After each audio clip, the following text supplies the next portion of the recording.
Sementara itu, pemirsa, pengesahan APBD Kota Palembang 2025 yang dilakukan oleh DPRD Palembang menimbulkan penolakan dari fraksi Partai Golkar.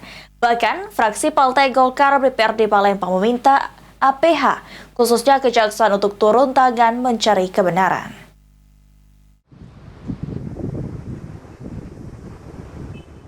Fraksi Partai Golkar DPRD Palembang melalui Ketua Fraksi M. Hidayat menyatakan penolakan pengesahan anggaran Kota Palembang tahun 2025 dengan menyerahkan surat penolakan ke pimpinan DPRD Palembang.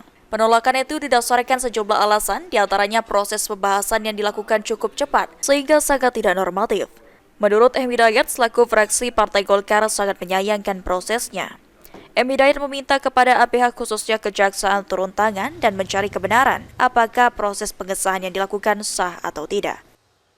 Dan saya minta Kejaksaan juga turun tangan untuk mencari kebenaran tentang apakah ini layak atau tidak layak, apakah ini sah atau tidak sah untuk dijalankan di anggaran 2025 ini. Dan juga saya mengingatkan kepada TAPD duduk berhati-hati dan lebih baik nanti kita akan evaluasi kembali pada saat anggota DPR terpilih. Sementara itu, menyikapi pengesahan APBD Kota Palembang 2025, Kejaksaan Negeri Palembang melalui Kasubsi Intel mengungkapkan jika pihaknya masih mengumpulkan data. Terkait isu atau hal tersebut belum dapat berkomentar lebih banyak dikarenakan data yang kami himpun belum 100% masuk ke kami.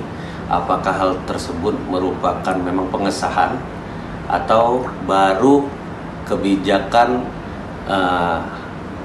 umum anggaran dan PPAS, atau hanya sementara itu, atau memang harus pengesahan.